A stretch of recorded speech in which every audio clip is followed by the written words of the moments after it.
Бул үйдө кичинекей Илимбек чоңоюп жатат. Азырынча анын басканы, ойногону ыйлабай таң атырганы бир үй бүлөнү кубанычка бөлөйт. Бирок бул убактылуу, жакында жүрөгүнө операция жасалат. Şu el жардам берсе, бизден кайтпаса Кудайдан кайтар. Же болсом жашым эми 20 адам менчи. Жок айтпагыты. Келече бар иштеп келип болсо да кайтарам элгечи. Карыз берип тура адам болсо, жан Кудай деп карыз алат элем. Райчага бар иштеп өмүрүм өткүчөк болсо да кутулат элем. Ушу балам жакшы кылып алсамчы, бар үмүтүм ушу баламан.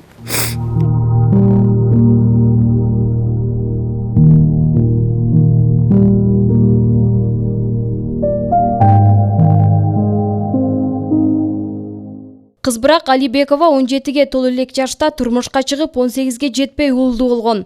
Ал эрте турмушка чыгуу азабын кош бойлуу кезден тарта баштаган. Жаң башталган үй бүлөдөгү уруш жаңжал жүдөтүп, анан да ден соолугуна жакшы кам көргөн эмес. Мунун баары жаңы төрөлгөн уулу Илимбектин жүрөгүндөгү кемтик оорусун пайда кылган. Күйөмө көз урушат элек, кечке сыгылат элем, ыйлайт элем, грипп болдум. Ошонун айынан чыгып келген оору да. Ошондон чыгып келген оору ушундай болот экен да. Грипптен чыккан, грипп менен сыгылуунун ортосунда болуп, буга порок болуп чыгып келди да буга. Кызбырак оорукчан баласы менен ата-энесинин үйүндө жашаганына 1 жыл болду. Жолдошу менен 2 жыл жашап, нике күбөлүгү болбогондуктан 2 жолго түшсө да андан алимент өндүрө албайт. Уулунун операциясына кеминде 100 000 сом каражат керектелерин уккан соң, ойлой берип өзү да ооруп калган. Бир үй бүлөнүн күнүмдүк тамак ашы үчүн жалгыз апасы жан үрөп иштеп келет. Şu нерем үчүн сураймын. Өзүм жашоом үчүн эмес. Şu нереме şu парогу жакшы болуп кетсе, бардыгыбыз жакшы болобуз.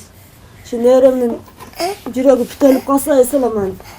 Şu нерем ойноп күлүп биздин катарыбызга кошулуп калса, ошол деле кыргыздын бир патриот жигиттеринен болот деп ишеним бар. Оорудан чарчадым. Шыншалык мен оорубай атам, мисалы үчүн. Бир карасам кызым ооруйт, бир карасам күйөөм ооруйт, бир карасам нерем ооруйт.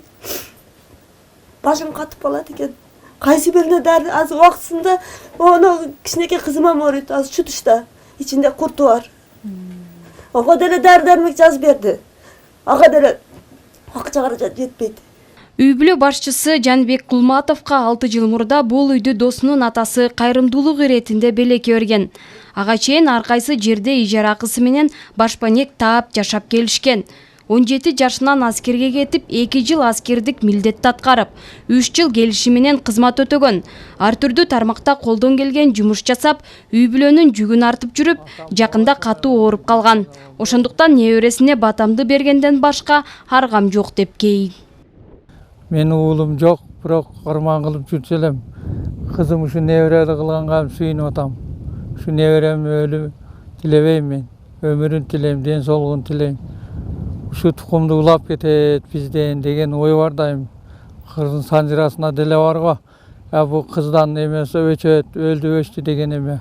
Ошол эмеден корком. Жат көрүнүштө мен үчүн тукум улаш керек дейт. Неберемди багып чоңойсом, ал тата деп келет. Жокчулуктун азабын тарткан карапайым үй бүлө бир эненин арзыбаган күнүмдүк акчасына курсак тойгузуп күн кечирет. Дарыгерлер ооруган баланын канын көбөйтүү үчүн эттүү, витаминдүү тамак азык менен чоңойтууну сунушташкан. Ал эми бул үй бүлөдө эттүү тамак аш турсун, нан табылса бүгүнкү күнгө шүгүр деп жашап келишет.